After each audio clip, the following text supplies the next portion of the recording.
লোকসভা নির্বাচনের প্রাক্কালে বিজেপি ছেড়ে তৃণমূল কংগ্রেসে যোগদান করল বেশ কিছু দলীয় কর্মী। বালুরঘাট লোকসভা কেন্দ্রে তৃণমূলের প্রার্থী বিপ্লব মিত্রের সমর্থনে এদিন বিজেপি ছেড়ে তৃণমূল কংগ্রেসে যোগদান কর্মসূচি অনুষ্ঠিত হলো উত্তর দিনাজপুর জেলার ইটাহারে। এদিন ইটাহার থানার পতিরাজপুর অঞ্চলের কোকনা গ্রামে তৃণমূলের নির্বাচনী কর্মী সভায় এই দলবদল কর্মসূচি পালিত হয়। দলত্যাগীদের হাতে তৃণমূল কংগ্রেসের দলীয় পতাকা তুলে দেন ব্লক তৃণমূল কংগ্রেসের সভাপতি কার্তিক দাস, ব্লক তৃণমূল প্রাথমিক শিক্ষক সমিতির সভাপতি শাহিরুল হক, সুন্দর কিসকু, অঞ্চল তৃণমূল কংগ্রেসের সভাপতি কাঞ্চন সরকার সহ অন্যান্যরা। আজকে তারা বিজেপি ছেড়ে তৃণমূলে যোগ দিল। আগামী লোকসভায় আমাদের বিপ্লব মিত্রকে এই পতিরাজপুর অঞ্চল থেকে বিপুল ভোটে তারা লিড দেবে, এই অঙ্গীকারে তারা আজকে এখানে সবার সামনে করবে।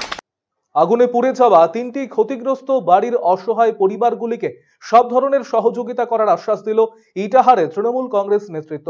শনিবার গভীর রাতে ইটাহার থানার মারনাই অঞ্চলের কচুয়া গ্রামের গোলাম মর্তুজা, হালেমা বিবি, রফিকুল ইসলামের বাড়ি আগুন লেগে পুড়ে যায়। রবিবার তৃণমূলের অঞ্চল সভাপতি শাহিদুল ইসলাম, পঞ্চায়েত প্রধান আঞ্জুয়ারা বিবি, মাজিদুর রহমান গ্রামে গিয়ে ক্ষতিগ্রস্ত পরিবারগুলিকে সমস্ত ধরনের সহযোগিতার আশ্বাস এবং চাল, ডাল, তেল, কাপড়, পলিথিন, অন্যান্য প্রয়োজনীয় জিনিসপত্র তুলে দেওয়া হয় অসহায় পরিবারগুলির হাতে।